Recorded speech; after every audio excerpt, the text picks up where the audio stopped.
Muy buenos días a todos nuestros estudiantes de este Instituto Bíblico. Hoy tenemos la lección relacionada con las relaciones humanas que Jesús nos orienta a hacerlas de manera positiva. La semana pasada veíamos las relaciones humanas negativas, iniciando desde el capítulo 17, verso 22, y nos vamos hasta el capítulo 18, verso 35. Veíamos anteriormente cómo Jesús le dio tanta importancia a las relaciones humanas, le dio mucho realce a que nosotros no fuéramos a constituirnos en personas de tropiezo para otros. Lo vimos allí en el relato que se nos hace en cuanto a los impuestos que se debían de pagar, y Jesús dice que Él los paga, aunque no tenía necesidad de hacerlo, lo pagaba debido a no serle tropiezo a otros. Luego encontramos en el capítulo 18, que es lo que vamos a mirar a partir del día de hoy. Creo que alcanzamos solo a ver hasta el versículo 20, 21, 22, sobre las relaciones humanas positivas. Veamos entonces que las relaciones humanas negativas tienen que ver con poner tropiezo a las personas, bien fuese al inconverso, en el caso de Jesús con los impuestos, también a las personas que eran humildes y sencillas o que ocupaban el lugar en el reino de los cielos como si fuesen niños, no hablando de su inmadurez en su carácter, sino hablando de su sencillez y de su humildad. También cuando Jesús se refiere a estos pequeños, se está refiriendo a aquellas personas que apenas están comenzando en el Evangelio, que acaban de llegar a conocerle y que se requiere de que tengan buena influencia, buen apoyo en todas las áreas de su vida espiritual.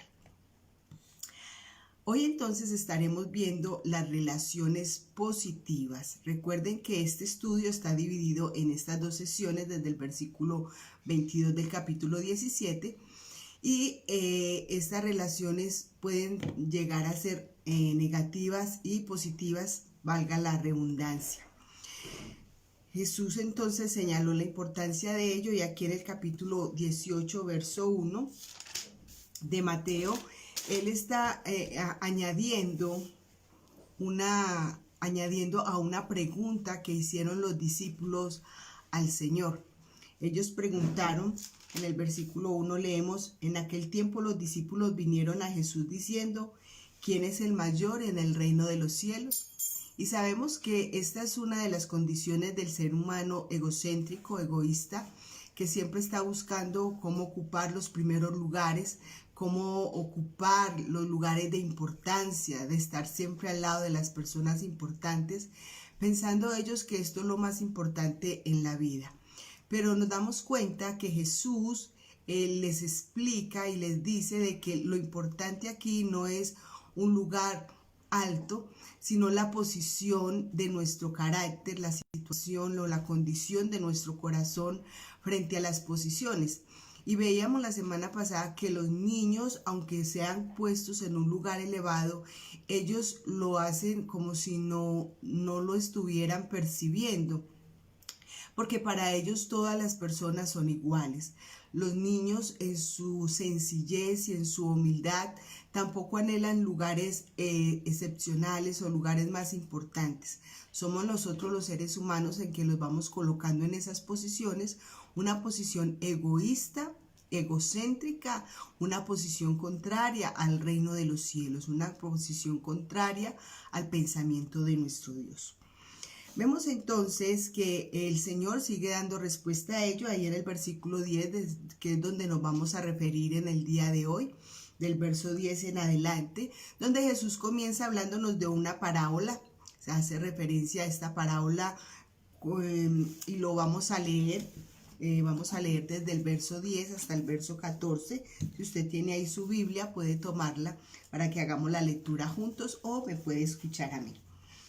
Dice así: Mirad que no menospreciéis a uno de estos pequeños, porque os digo que sus ángeles en los cielos ven siempre el rostro de mi Padre que está en los cielos. Porque el Hijo del Hombre ha venido para salvar lo que se había perdido. ¿Qué os parece?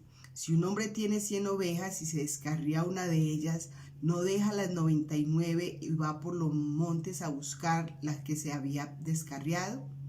Y si acontece que la encuentra, de cierto os digo que se regocija más por aquella que por las 99 que no se descarriaron.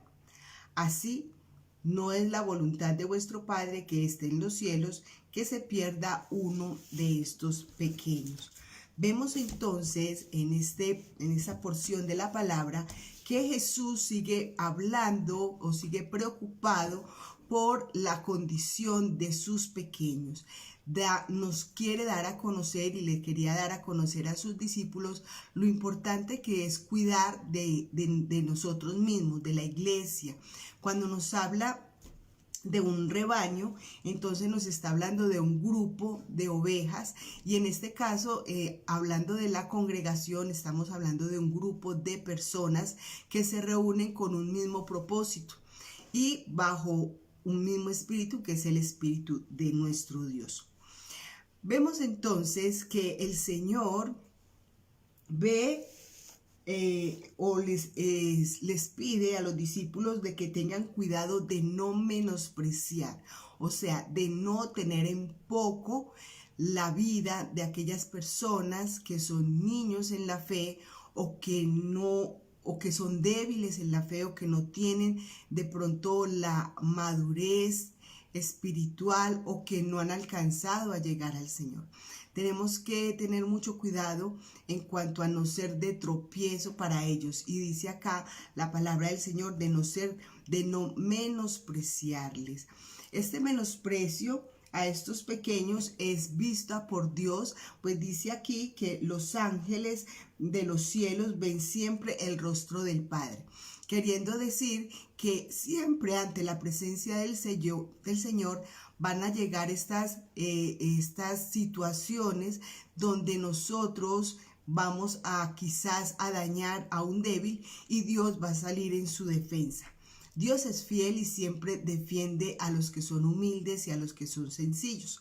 Mas dice la palabra del Señor que a los arrogantes Dios siempre los mira de lejos. Entonces, aunque aquí la palabra habla de ángeles, muchas personas han tomado este texto para decir que cada persona tiene un ángel guardián. Ciertamente Dios ha enviado o envía a sus ángeles para que cuiden de nosotros y nos ministren, pero eso no significa que nosotros tengamos un ángel, cada persona específicamente, para que cuide de nosotros. Dios entonces tiene cuidado de los que son de corazón sencillo, de corazón humilde, que son sus pequeños, cuida de ellos de tal manera que sale a defenderles. Vemos también que ahí en el verso del 11 al 14, y quiero referirme al verso 11, específicamente, donde Jesús dice, porque el Hijo del Hombre ha venido para salvar lo que se había perdido.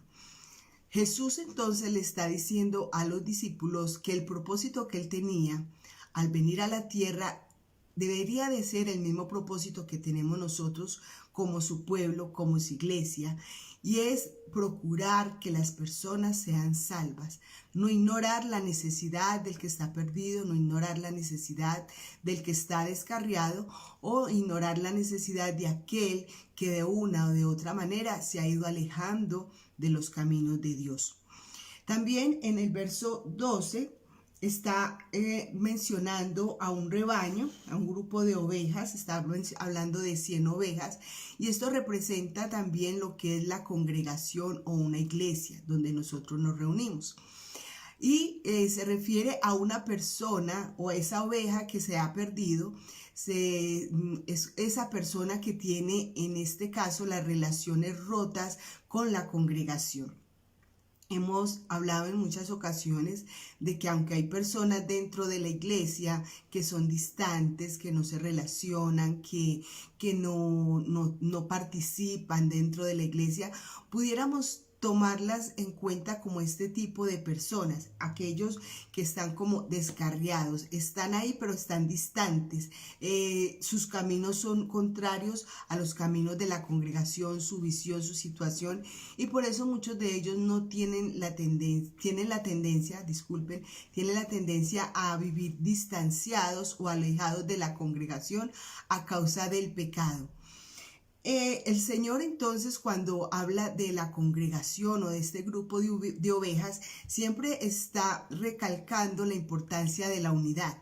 Vemos que Jesús en el capítulo 17 del Evangelio de Juan hizo una oración al Padre, y su oración es muy relevante, el deseo de que cada uno de nosotros permanezcamos unidos como el Padre y el Hijo están unidos. El Señor dijo que ellos permanezcan unidos así como tú y yo somos uno.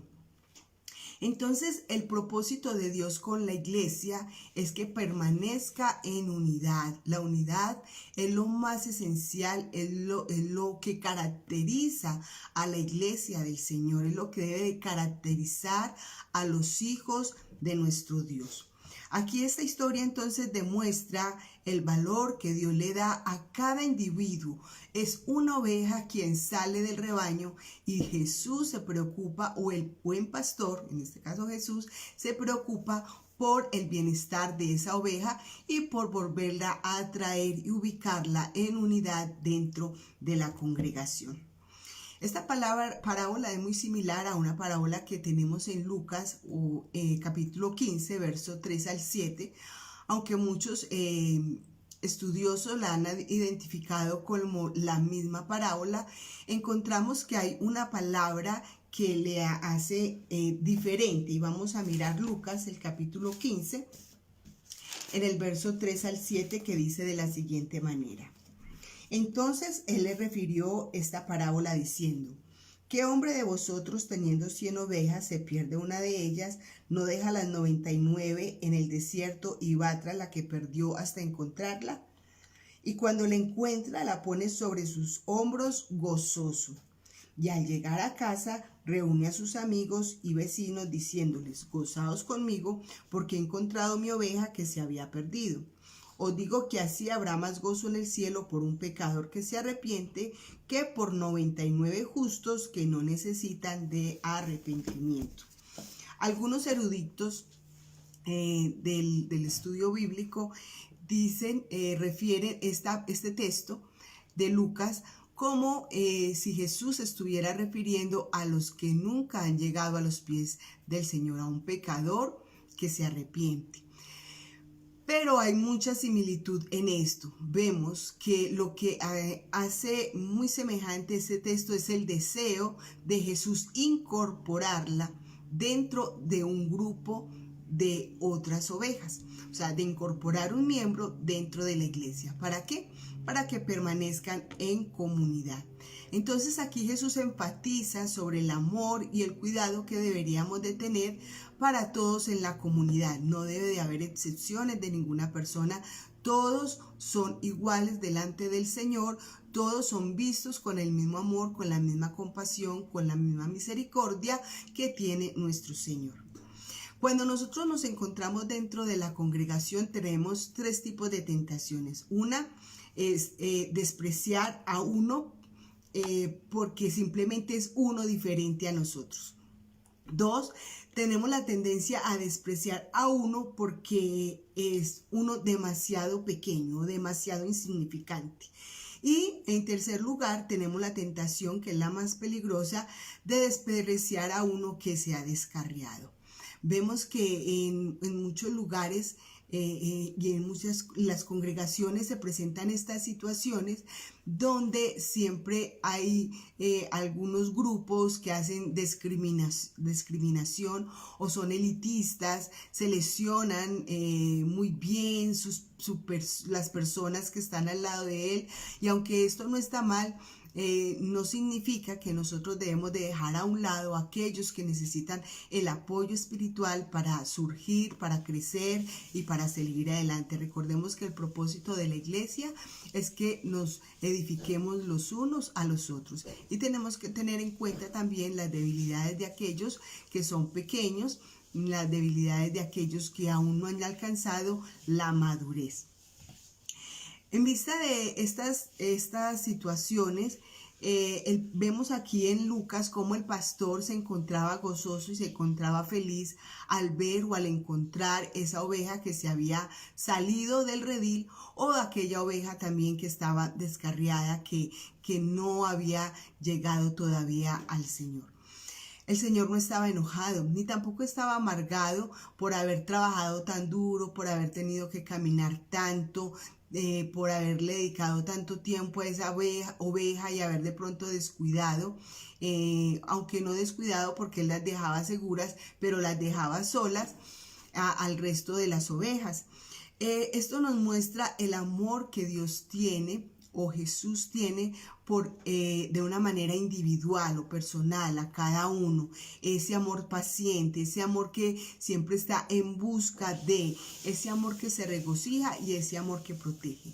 Ese amor debe caracterizar también a la iglesia del Señor. Un amor que ama a cada individuo, un amor que es paciente con todos los individuos, un amor que busca el bienestar de todos los individuos de la congregación, un amor que se regocija por el bienestar de todos los individuos, por los cambios, por las transformaciones que las personas van adquiriendo en ese proceso de crecimiento y de desarrollo espiritual. Y vemos también que el amor es protector, que el amor protege, nos protegemos, nos cuidamos los unos a los otros. Entonces la comunidad cristiana, siendo el rebaño en el cual la unidad es esencial, Jesús entonces sigue manifestándolo a sus discípulos en esta porción de la palabra. Cuando vamos al capítulo 15, al versículo 15, verso 18, dice de la siguiente manera: por tanto, si tu hermano peca contra ti, ve y repréndelo estando tú y él solos. Si te oyere, has ganado a tu hermano. Mas si no te oyere, toma aún contigo a uno o dos, para que en boca de dos o tres testigos conste toda palabra. Si no los oyere a ellos, dilo a la iglesia. Y si no oyere a la iglesia, tenlo por gentil y publicano. De cierto os digo que todo lo que atéis en la tierra será atado en el cielo, y todo lo que desatéis en la tierra será desatado en el cielo. Esta porción de la palabra nos deja claro cuáles son los pasos que debemos llevar a cabo en el caso de las relaciones interrumpidas entre hermanos. Cuando la oveja se ha salido del redil, recordemos que tiene sus relaciones interrumpidas con la congregación. Y quizás hoy no le prestamos mucha atención a este tipo de situaciones. Y también se hace un poco complicado porque encontramos hoy muchas ovejas que andan de aquí para allá, que no tienen en sí un pastor, que no quieren someterse a un pastor, ni tampoco quieren tener estabilidad en una congregación. Siempre están diciendo es que todos los de las iglesias son hipócritas, pero nunca ha querido relacionarse ni estar en medio de ella para conocer. Y también nos muestra esto, que es desconocedor de la palabra, porque en la congregación no habemos personas perfectas. Por lo regular, las personas que habemos dentro de una congregación estamos en un proceso de transformación, en un proceso donde el Señor dice que cumplirá su propósito con cada uno de nosotros, y que en medio de la congregación el Señor se va a encargar también de ir limando nuestro carácter, de ir formándolo, y para eso son necesarias entonces aquellos momentos de crisis, de prueba, donde tenemos una dificultad con los hermanos. La palabra de Dios también nos enseña que estas cosas son necesarias para ser probados, para saber quién en realidad hacemos parte de la iglesia y quiénes no. Hoy encontramos personas que andan de aquí para allá, que no se ubican en un solo lugar. De hecho, hoy en cuanto a a esta situación. Muchos andan desubicados, no saben quién es su pastor, no saben dónde está la iglesia, dónde están sus hermanos a quien deben de acudir y permanecer unidos, como es el deseo de nuestro Señor manifestado allá en Juan en el capítulo 17. ¿Cuál es entonces la mejor actitud para mantener la unidad en la iglesia? Bueno, una de las cosas que tenemos que tener en cuenta es la humildad. La humildad hace posible que nosotros busquemos al hermano en el momento en que el hermano haya cometido una falta.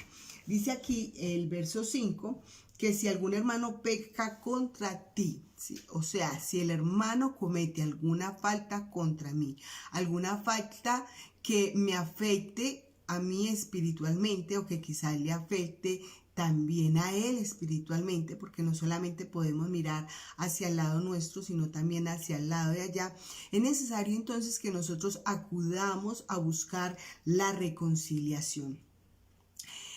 No significa que todo el momento tenemos que estar haciendo reclamos. Desafortunadamente, hay personas que les cuesta sufrir también el agravio, ¿sí? Hay personas que cualquier cosa, que lo más mínimo, ya lo están haciendo más grande, lo están haciendo de una situación demasiado difícil, siendo no complicada, y entonces empiezan a meterse por ahí y empiezan a acrecentar el problema.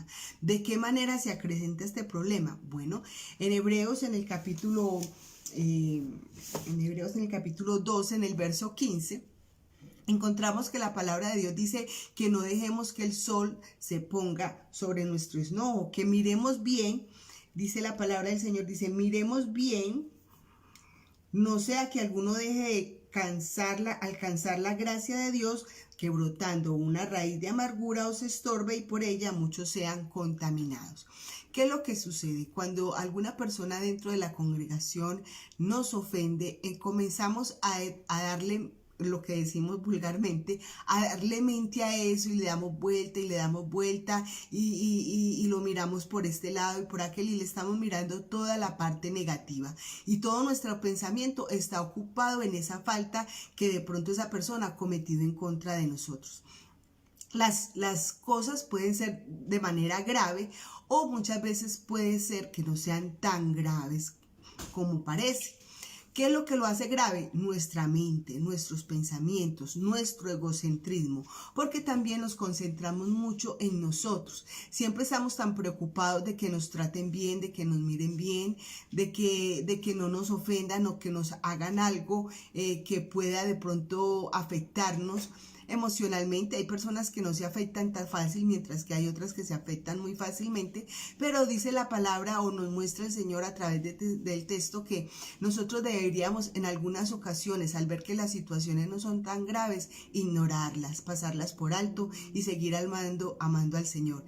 Ignorarlas no significa que él se va a quedar en silencio, no las va a expresar, pero sigue cargado en su corazón. Ahí es donde surge la raíz de amargura, cuando guardamos en nuestro corazón ese dolor, ese resentimiento. No, si no lo hablamos, si no lo mencionamos porque creemos que no es algo relevante, que no afecta a la vida espiritual del hermano, tampoco afecta a mi vida espiritual, entonces también debo de sacar eso de mi corazón y olvidarlo, dejar que eso pase de largo, como dice el apóstol Pablo, dejar sufrir el agravio.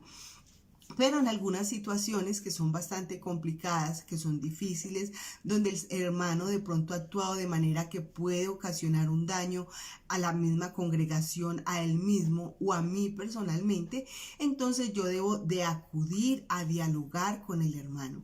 No debo de esperar que él venga donde mí, sino yo acudir a hablar con él. Hay momentos donde nosotros podemos guardar silencio, pero hay momentos también en que tenemos que hablar.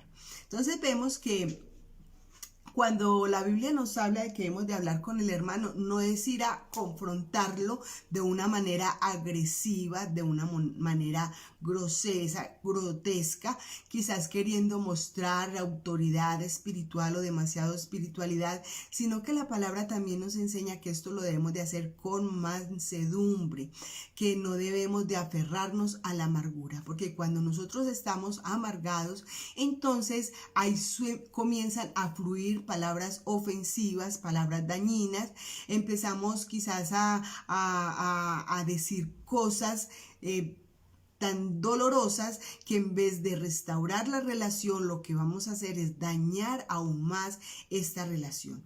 Nosotros no podemos aferrarnos entonces a la amargura o al dolor, ¿sí? Porque terminaríamos haciendo cosas que no convienen. En el caso de que nos quedemos callados, también suele suceder que podemos estar murmurando, podemos regar chisme y decir, este hermano es así, así, así, así, y esto lo único que va a traer es más división. Hay algo que yo he aprendido en toda la historia de mi vida dentro de la iglesia cristiana, y es cuando alguien viene a mí y me dice, vea, es que fulano de tal es así. Esas palabras yo debo de escucharlas, mas no de guardarlas en mi corazón. Yo tengo que permitir, porque muchas veces tenemos perspectivas diferentes de las personas, pero yo tengo que permitir conocer la otra persona y saber si realmente esto es así o no, comprobarlo por mi propia cuenta. Porque de acuerdo a las situaciones que tienen entre los hermanos, ellos pueden juzgar, más mi situación con ese hermano no sea la misma. Y en muchos lugares, en muchas ocasiones las personas tienden a escuchar, es que Julano es así o Julanita es así. Entonces miran a la hermana feo, con arrogancia, con prepotencia, con menosprecio, y estas cosas no agradan al Señor. Vemos que el Señor Jesús nos mostró que Él era misericordioso aún con los fariseos y con los publicanos, aunque en muchas ocasiones Él tuvo que hablar fuertemente, también a los que vinieron y acudieron a Él en busca de una respuesta, en busca de una revelación de la palabra. Él tuvo misericordia y tuvo compasión de ellos y no los miró con menosprecio.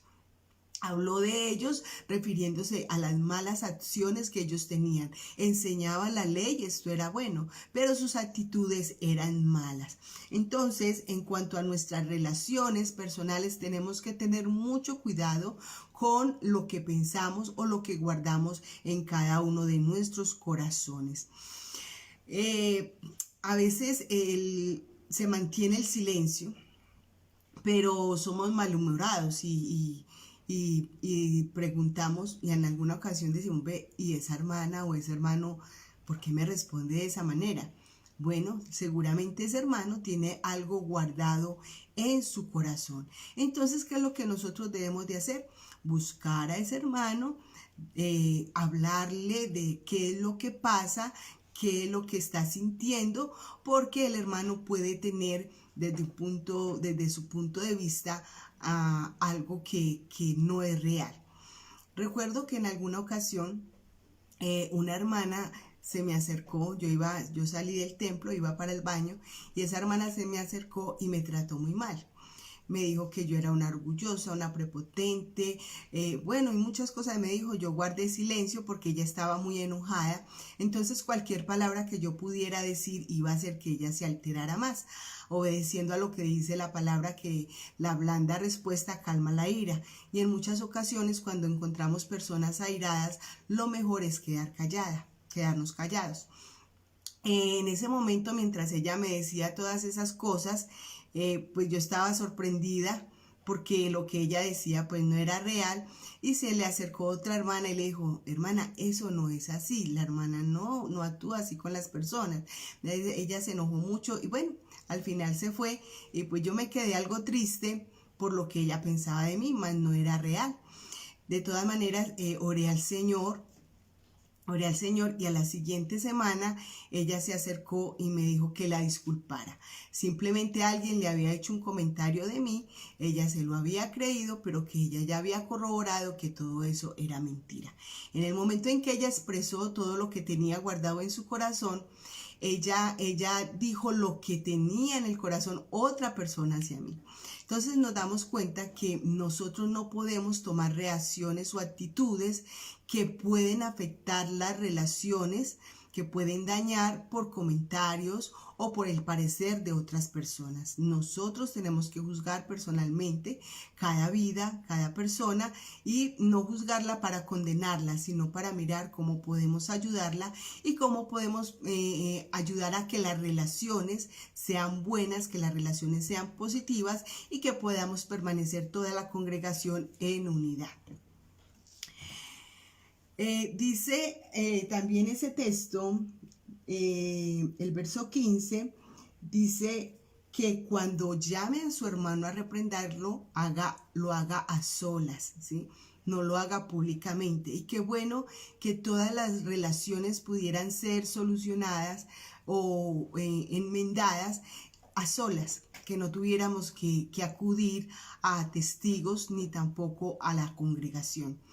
Una de las cosas que nosotros debemos de hacer cuando algún hermano viene a hablarnos de su situación con algún hermano, es bueno escucharle y orientar al hermano a que lo primero que debe de hacer es hablar con esa persona. Ese es el primer paso que nosotros debemos de tomar cuando sentimos algún dolor o alguna situación con un hermano. Lo primero que nos recomienda nuestro Señor Jesucristo es ir a hablar nosotros personalmente con esa persona.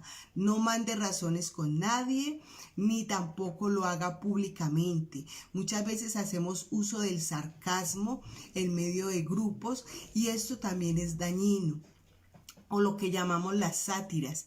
No, esto no debe de ser así.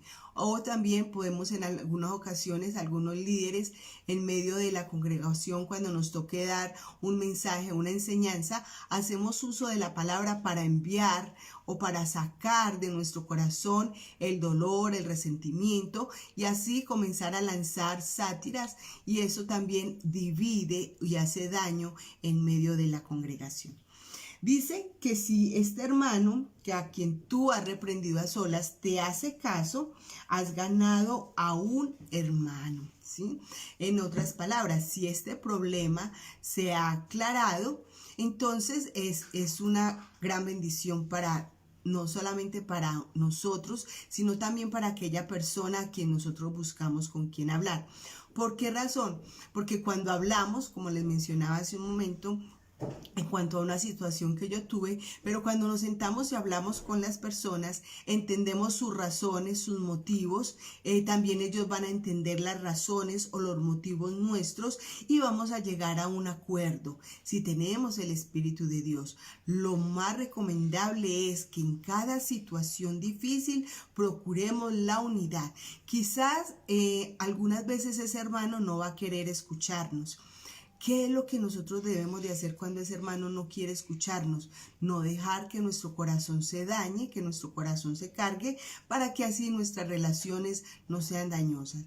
He aprendido que en muchas ocasiones hay personas dentro de las congregaciones, y hay congregaciones grandes, en una pequeña no se nota tanto, donde muchos hermanos no se hablan, y entonces viene la hermana aquel que le cae mal, cosa que no debería existir en medio del pueblo cristiano, y entonces se hacen a un lado y no le dirigen la palabra, no le hablan.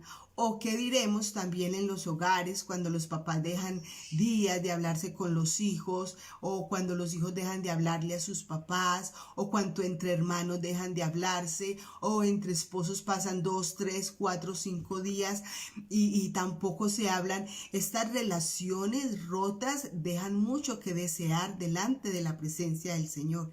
Y como lo he dicho en otras ocasiones, no podemos decir que tenemos una relación con Dios cuando nuestras relaciones con las personas que nos rodean están rotas. Hay que tener mucho cuidado con eso, hay que ponerle atención a esto.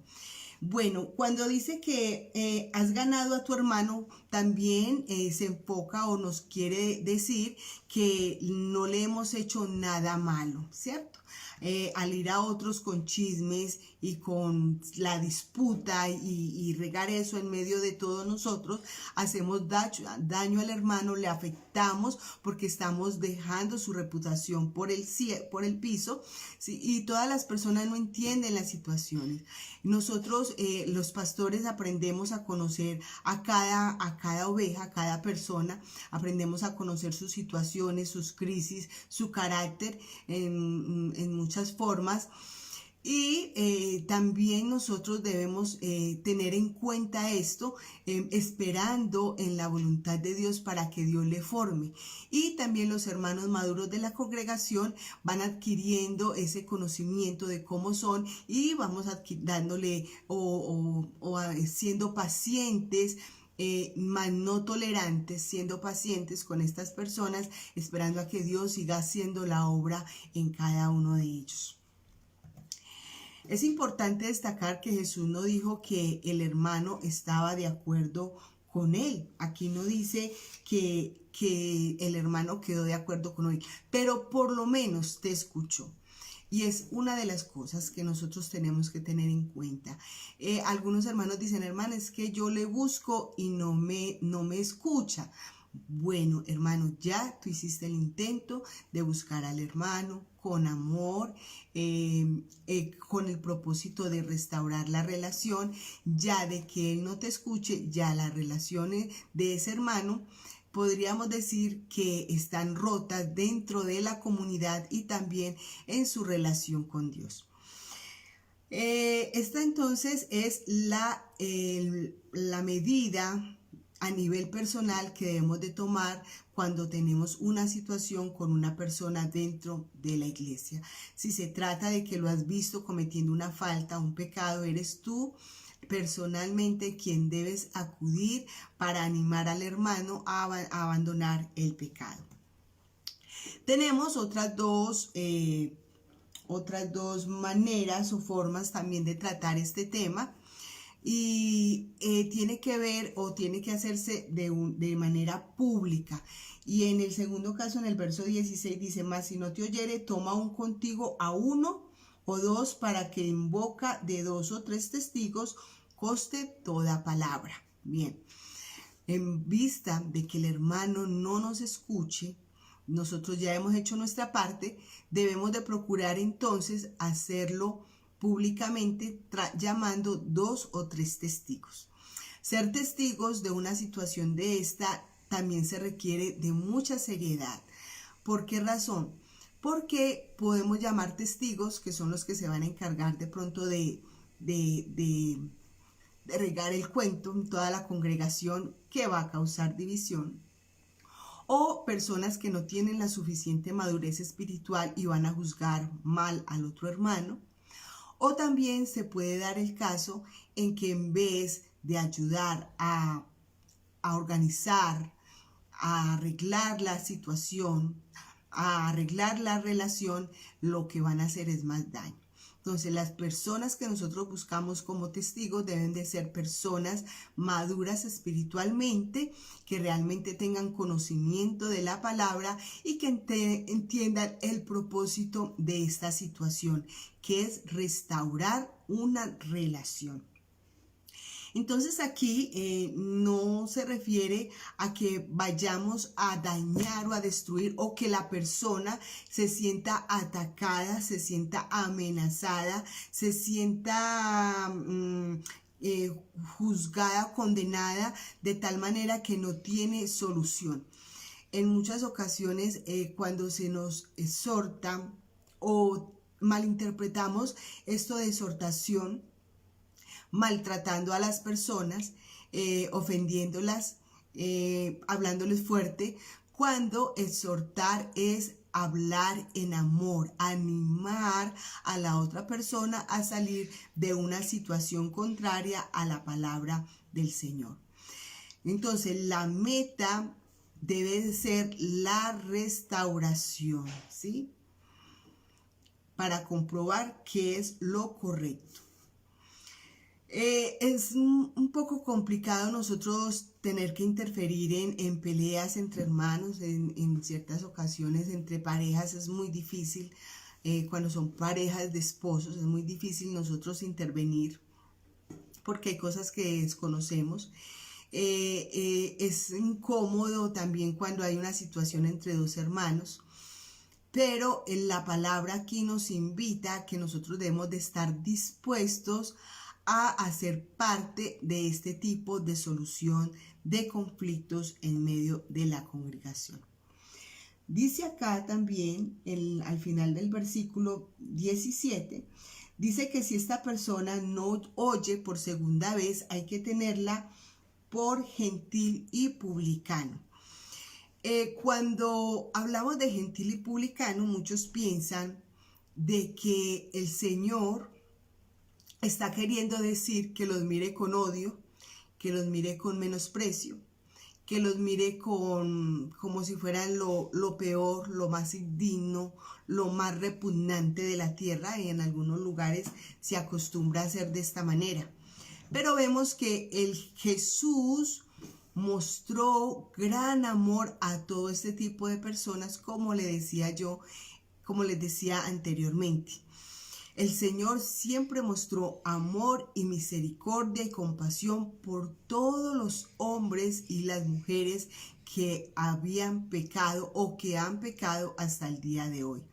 El Señor entonces nos está queriendo decir ahí que debemos de tratarle como si fuera una persona que no conoce a Dios, como una persona que nunca ha llegado a los pies del Señor, y que esto se debe de hacer con amor. Con amor. O sea, se les impide la participación dentro de la iglesia como miembros de la iglesia, pero se está buscando que esta persona tenga un arrepentimiento completo y él mismo busque la reconciliación. Entonces, si el problema no se puede resolver, esta persona, entonces hay que tratarla como tal. En 1 Corintios, en el capítulo 5, verso 8, se nos habla de un hombre que había caído en un pecado que era algo feo, sucio, porque aún ni los gentiles, o sea, los que no conocían a Dios, veían eso bien, ese pecado que él había cometido, que era tener una relación con su madrastra. Entonces el apóstol Pablo dice ahí que ese hermano debería de ser colocado fuera de la congregación, y que esa persona, si no se arrepentía, entonces había que expulsarla de la iglesia. Al sacarla de la iglesia, hay que sacarla y entregarla también, dice, a Satanás. En este caso no es para que él sea condenado, sino para que él tenga un trato de parte de Dios y su vida pueda ser restaurada y pueda ser traído nuevamente a los pies del Señor y ser unido a la congregación.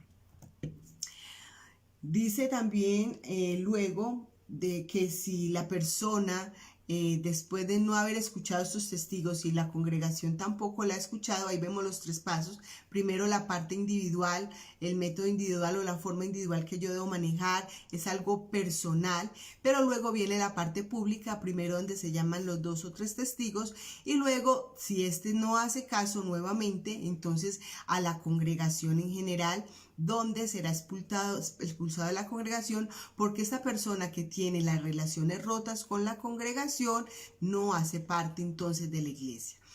Esto nos dice o nos habla de la importancia que Dios le da al perdón. Vemos que el Padre Nuestro dice: perdona nuestras ofensas como nosotros perdonamos a los que nos ofenden.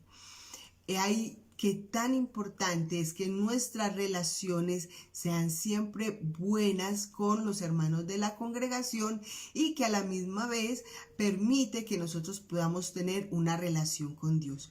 Amamos a Dios con toda nuestra alma, con todas nuestras fuerzas, con todo nuestro corazón. Amamos a nuestro prójimo como a nosotros mismos. Incluye a los 3, a Dios, al prójimo y a mí mismo. Esto entonces hace parte de esta labor, de esta disciplina de la iglesia que se debe de mantener, aunque es más fácil para muchas personas ir de congregación a congregación, y uno se encuentra en muchos casos de personas que tienen cierta tendencia a ciertos pecados y que van de lugar en lugar queriendo continuar con su pecado, buscando donde le acepten. Nosotros en la congregación acostumbramos averiguar de dónde viene la persona, en qué condiciones viene, por qué razón. porque esa persona que llega de esa manera, es que allá estoy mal por esto o allá no me miran bien, pues el pastor debe tener un motivo o alguna razón. Y es bueno preguntar, si usted va a una congregación nueva, quizás se quiere cambiar por la distancia o porque no se siente cómodo en la iglesia, es bueno que usted sea honesto y sincero con su pastor, para su pastor conocer la condición en la cual usted llega a la congregación. También nos encontramos con personas que vienen mintiendo, que vienen engañando, que vienen presentándose como unas mansas palomas, pero terminan siendo aquellas personas que vienen a causar división dentro de la congregación. Y eso hay que cuidarlo. Nosotros debemos de velar como iglesia por mantener la unidad, por mantener el equilibrio, por mantener las buenas relaciones. Cuando una iglesia permanece unida, viene aquel que quiere dividir y no encuentra puertas abiertas para hacer daño. Entonces, ¿qué hace? Toca salir e irse a otro lugar. Luego nos dice la palabra en el verso 18, de cierto os digo que todo lo que atéis en la tierra será atado en el cielo, y todo lo que desatéis en la tierra será desatado en el cielo. Esta porción o este versículo ha sido mal interpretado, pensando nosotros que es de esta manera que podemos atar los demonios o desatar las bendiciones. Pero el Señor Jesucristo aquí nos está diciendo que podemos nosotros, a través de todo este proceso de disciplina, permitir a las personas que su relación con Dios sea estable, sea buena, y su relación con la iglesia también.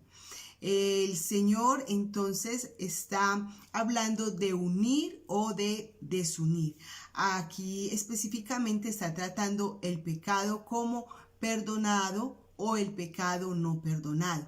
Si la situación dentro de la iglesia es solucionada, entonces la situación en el cielo ya también ha sido arreglada, basándonos siempre en los parámetros que el Señor nos ha dejado a cada uno de nosotros. No podemos negarle el arrepentimiento a las personas. Todas las personas tienen derecho a retractarse de una falta, y muchas veces nosotros no le damos la oportunidad a las personas porque creemos que ya ellos cometieron una falta y se quedaron así. No, siempre hay que dar una oportunidad o muchas oportunidades, porque vemos más adelante que Pedro le pregunta al Señor cuántas veces debemos de perdonar a nuestro prójimo, y el Señor dice 70 veces 7, queriendo decir, no importa cuántas veces esta persona te ofenda, hay que darle la oportunidad nuevamente cada vez que ella venga y pida perdón. Y yo no sé, mi amado hermano, en cuántas ocasiones tú has cometido una falta, te ha dolido, pero de un momento a otro vuelves y caes en la misma falta. Y requerimos nuevamente de ese perdón, primeramente de nuestro Señor y de aquellas personas que también nos pueden ofender. Entonces el Señor aquí nos dice que cuando nosotros damos la posibilidad de que una persona sea restaurada, que sus relaciones sean restauradas, y que la persona sea perdonada, entonces allá en el cielo esa situación también quedará solucionada.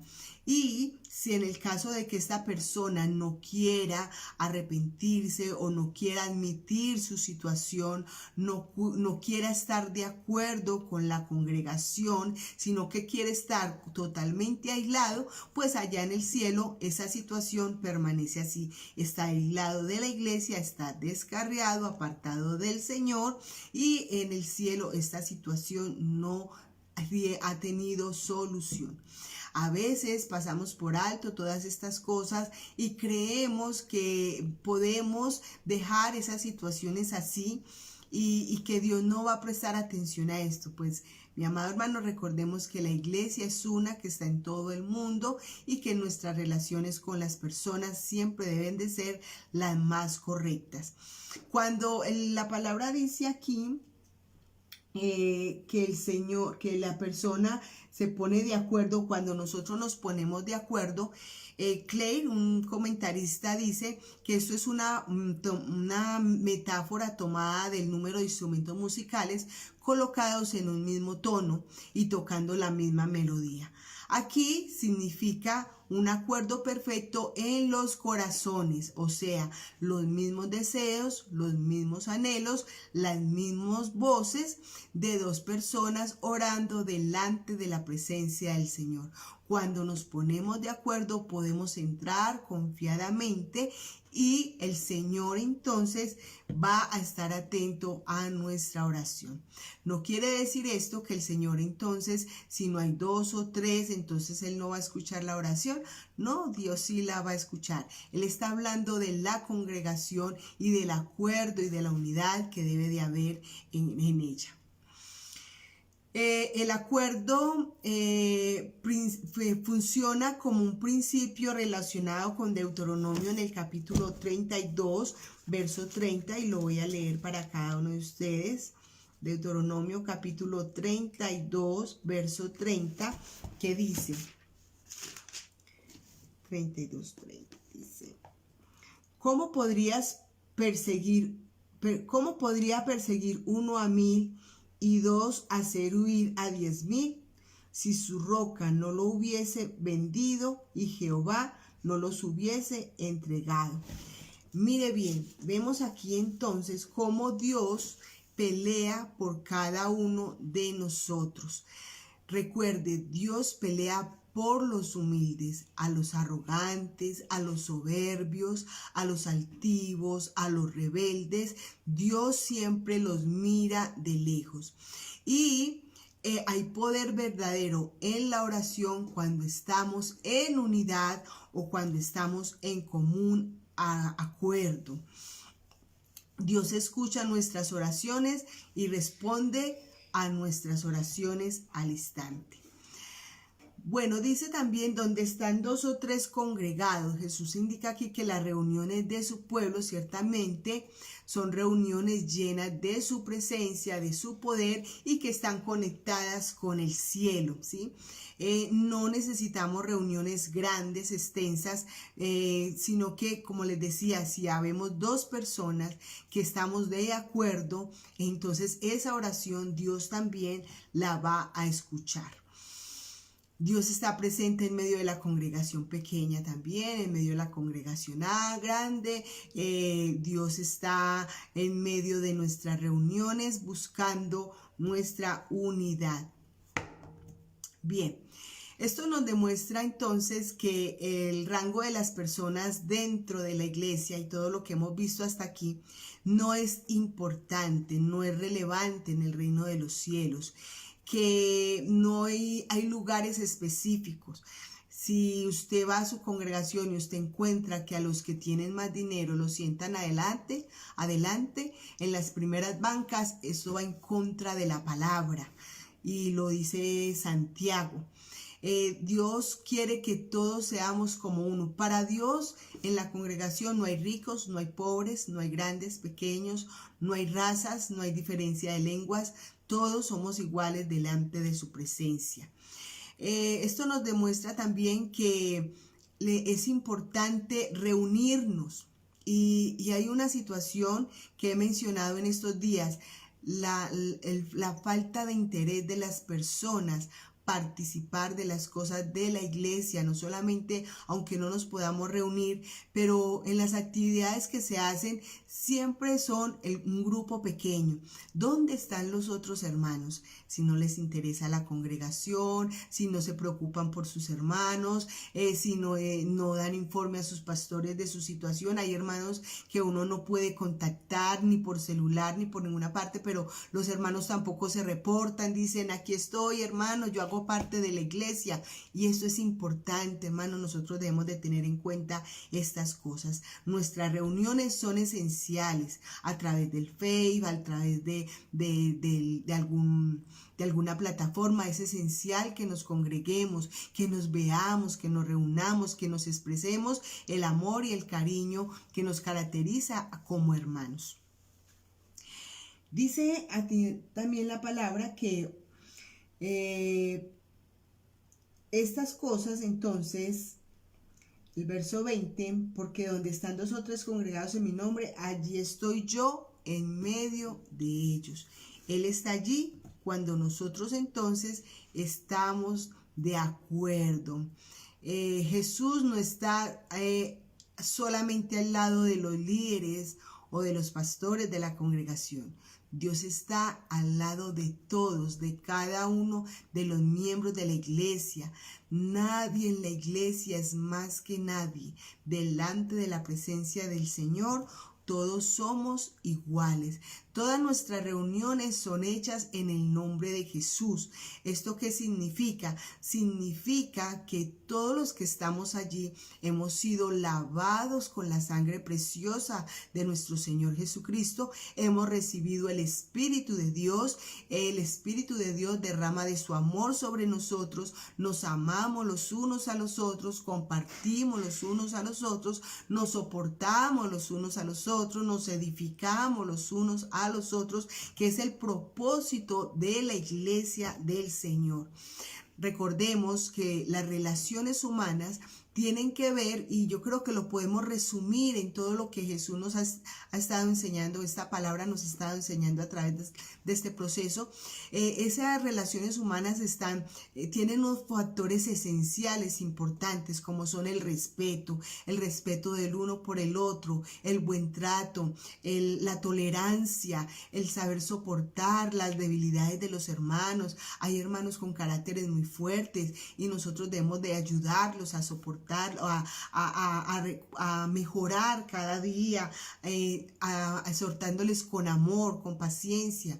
También en la congregación, las buenas relaciones la hacen la equidad, el que todos seamos vistos de la misma manera, no ver unos más arriba que otros. Hay lugares donde la gente considera, y eso es vano, hermano, considerar que porque estar al lado del pastor, del siervo, es un privilegio. Delante de Dios no es así. El único privilegio que nosotros tenemos es estar al lado de la presencia de Dios, porque los hombres siempre nos van a defraudar. También las relaciones humanas tiene un factor muy importante, y es la paz. No hay nada más rico que uno llegar a un lugar donde haya armonía, donde haya tranquilidad, donde haya comprensión, un lugar donde no se vean los pleitos ni las rencillas. Como hemos dicho, si hay alguna dificultad, qué bueno que entre esos dos hermanos puedan solucionar el problema sin tenerlo que llevar a los testigos y mucho menos a la congregación. Otro factor importante dentro de las relaciones humanas son la honestidad, el ser totalmente honesto. Si hay cosas en tu corazón, hay que sacarlas a flote, pero con la mejor intención, con la intención de restaurar, con la intención de edificar y de hacer bien a los demás. Y otra cosa muy importante es la lealtad. La lealtad dentro de los hermanos, la lealtad dentro de la familia, la lealtad dentro de tu grupo de amigos, la lealtad dentro de tu empresa. La lealtad es algo esencial en las relaciones humanas. Entonces, hoy hemos visto esta parte positiva de nuestras relaciones humanas, que es siempre conducir al perdón, a la restauración de nuestras relaciones con las personas dentro de la congregación. La unidad es el llamado que Dios nos hace en este precioso día. Vamos a darle gracias a Dios por esta su palabra, y en la próxima semana estaremos continuando con este estudio. Señor, yo te doy muchas gracias por cada uno de los hermanos aquí presentes. Si hay alguno de ellos, Señor, que tiene relaciones rotas dentro de la congregación, yo te ruego, Padre, que tú le des la fortaleza y el deseo de su corazón de restaurar estas relaciones y que sea otra vez incluido en tu rebaño como miembro, como ovejas de tu prado, Señor. Tú eres el buen pastor que ha dado la vida por cada uno de nosotros. Por lo tanto, nosotros tenemos que tener una disposición para mantener la unidad, que es el deseo de tu corazón. Ayúdanos, Señor, a ser sabios y entendidos y a poner esta palabra por obra. En el nombre de Cristo Jesús, te doy muchas gracias, Señor. Amén y amén.